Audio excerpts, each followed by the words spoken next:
안녕하세요. 장피트입니다. 오늘은 이장 감각 운동계에 대해서 알아보겠습니다. 난다는 우리 몸의 관절, 근육, 그리고 신경계의 기능들이 잘 통합돼서 일어나야 된다고 하였습니다.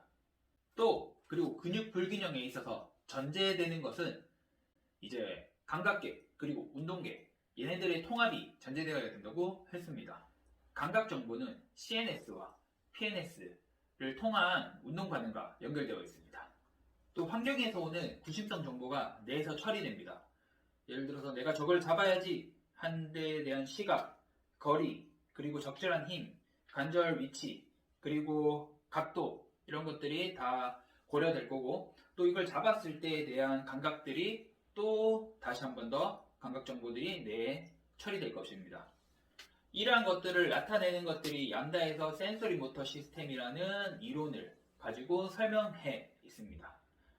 센서리 모터 시스템은 처음에 보면 센서리 인풋, 그리고 이게 구심성 정보로 CNS에서 들어가고 CNS에서 프로세싱 돼서 이제 아웃풋으로 원심성 정보로 나타내게 됩니다. 이때 센서리 인풋에 대한 것들은 우리가 막 여러 가지 센서리들이 있습니다. 프로프리오셉션, 또 마찬가지고 비주얼, 베스티블로, 익스트로셉티브 이런 외수연기 등등의 센서리 정보들이 뇌에 들어갈 거고, 뇌에서는 그 처리를 할 거고, 그리고 아웃풋으로 이게 뭐 근육이 촉진될 수도 있고, 그리고 억제될 수도 있고, 이 결과값으로 머슬 임밸런스가 나타날 수도 있고, 혹은 스테빌리티가 나타날 수도 있습니다. 센서리 모터 시스템과 유사하게 판잡이라는 사람이 스파이널 스테빌리제이션, 척추 안정화에 대해서 세 가지 서브 시스템을 말하였습니다. 첫 번째는 골격계에 관한 것, 두 번째는 근육계, 세 번째는 신경계, 이렇게 세 가지 서브 시스템에 대해서 안정화를 가져올 수 있다고 말하였고, 예를 들어 SI 조인트에 있어서 첫 번째 뼈 모양, 관절 모양이 안정화를 잡아줄 수 있고, 두 번째 이 근육의 힘이 안정화를 잡아줄 수 있고, 세 번째 모터 컨트롤, 적절한 타이밍의 수축, 그리고 안정화를 가져오는 것들이 이 척추에 있어서 안정화를 만들어 줄 수 있다고 하였습니다. 이제 얀다에서 센서리 모터 시스템이라는 이 각 항목들별로 뒷장에서 나오게 되는데, 이 항목별로 어떻게 좀 더 구체적으로 한번 알아보겠습니다.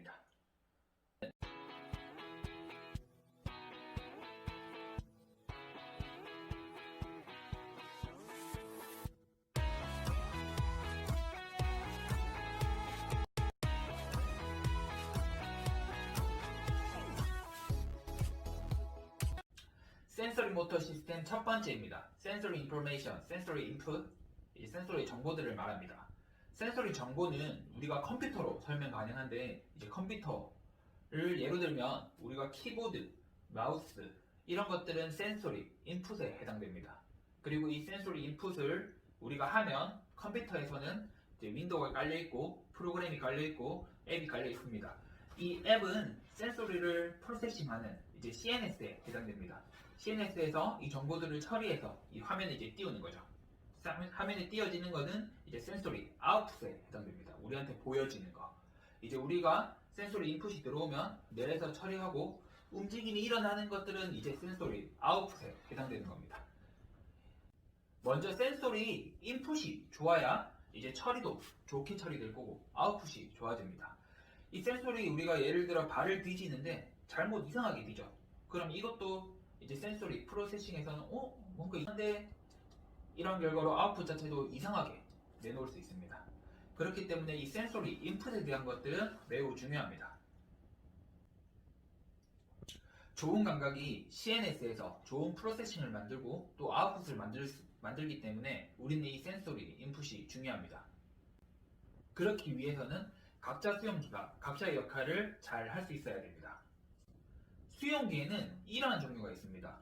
첫 번째, 메카노 리셉터라고 하는 기계 수용기, 두 번째, 머스큘러 리셉터라고 하는 근수용기, 세 번째, 익스트로셉터라고 하는 이제 외수용기, 이렇게 세 가지가 크게 존재하고, 여기에서도 또 세부적으로 나뉘어집니다. 기계 수용기인 메카노 리셉터에도 이제 네 가지로 나눠지는데요. 첫 번째, 루피니 서체, 두 번째, 침판 서체, 세 번째, GTO, 네 번째, 프리너브 엔딩, 이렇게 네 가지로 층별로 나뉘어지며, 이것들은 또 각자의 정보들을 받는 것들이 정해져 있습니다. 그리고 또 위치들도 정해져 있습니다. 이러한 것들은 이제 제가 표로 한번 띄워드리겠습니다. 이렇게 1, 2, 3, 4 네 가지 층으로 나눠지게 됩니다. 외울 필요는 없겠지만 이거에 대해서 한번 숙지해 주시면 좋을 것 같습니다. 근수용기 같은 경우에 크게 두 가지가 있습니다. 머슬 스핀들, GTO. 머슬 스핀들 근방추위 같은 경우에는 근육 안에 근섬유와 평행하게 주행하고 있습니다. 그리고 GTO 같은 경우에는 힘줄에 위치하고 있으며 근막에 덮여져 있습니다. 이 두 가지는 근수축에 대해서 민감하게 반응합니다. 특히 근방추는 그림으로 띄워드리겠습니다. 1A, 2 그리고 감마 모터 뉴런, 알파 모터 뉴런, 그리고 백 파이버, 체인 파이버. 저희 학교 다닐 때는 이렇게 했습니다. 백 파이버, 백사로 빠르게, 체인 파이버, 길이, 기차, 길이. 이런 식으로 외웠는데, 이렇게 여러 가지 방법으로 외우는 방법이 있을 겁니다. 이런 식으로 외워주셔도 되고, 아니면 알고만 있으셔도 됩니다. 어떠한 역할들을 하는지. 머슬 스핀들, GTO가 작용되는 방법들은 여러 가지 있지만, 예를 들면, 우리가 컵, 물이 안에 들어있지만, 점점점 물이 더 떨어지면 무거워지겠죠? 이때 머스큘러 리셉터들이 작용을 합니다. 더 힘을 써야 되네?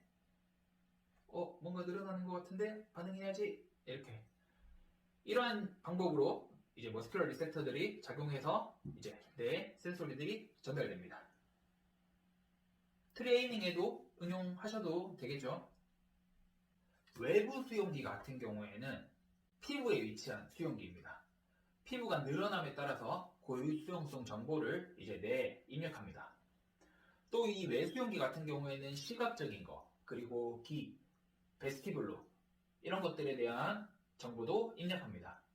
이러한 수용기들은 우리가 전부 다 달달 외워서 이거 저렇고 외우다기보다는 이제 이거를 어떻게 이용할지, 어떻게 트레이닝할지 고민할 필요가 있고, 이것은 임상에서 전부 다 고려돼서 이제 운동 혹은 치료에 이용하시면 더 좋을 것 같습니다. 자, 지금 이제 센소리 인풋을 알아봤는데, 이제 센소리 인풋을 트레이닝에 접목한다고 할 때 우리는 기존에는 단순히 불안정한 곳에서 트레이닝을 그냥 시켰습니다.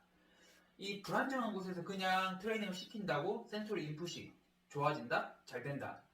라고는 할 수 없습니다. 무의미하지는 않습니다. 고유수용성 감각들이 자극은 되겠죠.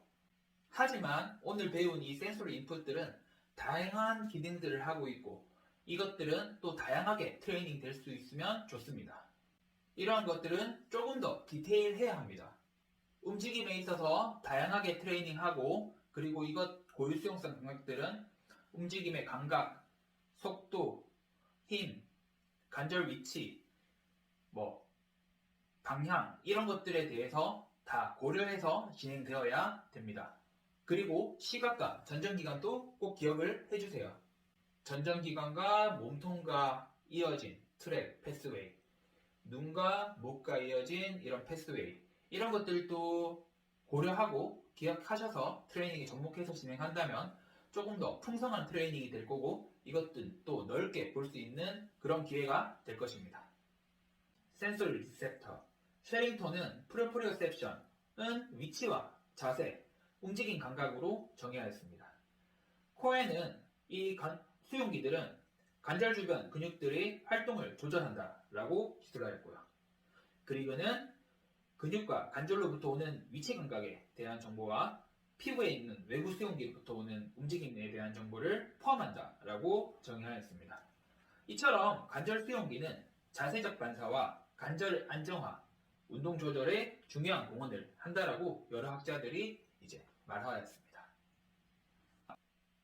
이러한 관절 수용기들은 자세적 반사, 관절의 안정화, 운동 조절에 있어서 중요한 공헌을 하며, 또 자세 유지를 하기 위해서 이러한 고유수용성 감각의 입력에 대해서 세 가지 부분들이 중요하다고 하였습니다. 첫 번째는 발바닥, 두 번째는 우리 천장관절 SI 조인트, 세 번째는 목뼈입니다. 첫 번째 발바닥입니다. 발바닥의 센소리 인풋은 우리 자세 인식에 영향을 미칩니다. 또한 이 발바닥의 피부 반사는 우리 보행과 자세에 영향을 미칩니다. 이 발바닥의 감각들이 소실된 사람들은 우리 움직임에 있어서 시각적 정보들을 좀 보상해서 많이 이용합니다. 또한 발에서는 이 발의 위치, 발목의 위치가 중요합니다. 이 위치가 고유수용성 감각들을 받아들이는데 중요한 역할들을 합니다. 이 위치가 소실된 사람들, 좀 수피네이션 돼 있거나 무너져 있거나 프로네이션 돼 있거나 이런 사람들은 더 고유수용성 감각들을 이상한 센소리 인풋으로 또 받아들이기도 합니다. 그렇기 때문에 정상인 발목을 가진 사람들에 비해서 자세 조절이 더욱 힘들게 됩니다. 마지막으로 또 발이 중요한 이유는 우리 움직임에 있어서 지면과 닿는 첫 번째 부위이기 때문입니다. 두 번째, SI 조인트 천장연결입니다. 이곳은 우리 하지와 체관을 연결하는 브릿지 역할을 하며 힘을 전달합니다. 또한 이곳은 우리 몸의 중력 중심인 COG가 위치해 있으며 또 코어를 형성하고 있습니다. 또 체관을 바르게 하는데도 중요하며 이곳의 SI 조인트의 고유 수용성 감각의 문제는 SI 조인트의 기능 장애를 또 야기하기도 합니다. 마지막으로 목뼈입니다. 목뼈는 우리 몸에서 가장 먼저 컨트롤되는 것이며 아기들은 몸에서 이 목부터 컨트롤하게 됩니다. 목이 컨트롤됨에 따라서 시각 그리고 전정기관 또한 같이 발달되게 됩니다. 이 고유 수용성에 대한 정보들은 척수를 따라서 타입과 형태에 따라서 다양한 트랙, 다양한 패스웨이를 따라 이제 CNS로 전달됩니다. 이 CNS는 이 정보들을 처리하기 위해서 CNS의 다양한 위치에서 종료되고 처리됩니다. 이렇게 오늘 센소리 인풋에 대해서 한번 알아봤습니다. 이 센소리 인풋은 쉽다면 쉽고 어렵다면 어렵고 안다면 다 아는 것입니다. 그렇지만 이 센소리 모터 시스템을 이해하기 위해 제일 처음 단계고 중요하기 때문에 오늘 제 영상과 함께 다시 한 번 더 책을 보고 복습해 주시길 바랍니다. 이제 센소리 인풋에 대해서 알아봤고 다음 시간에는 이제 CNS의 프로세싱 내에서 중앙 처리 시스템은 어떻게 되는지 그거에 대해서 한번 알아보겠습니다.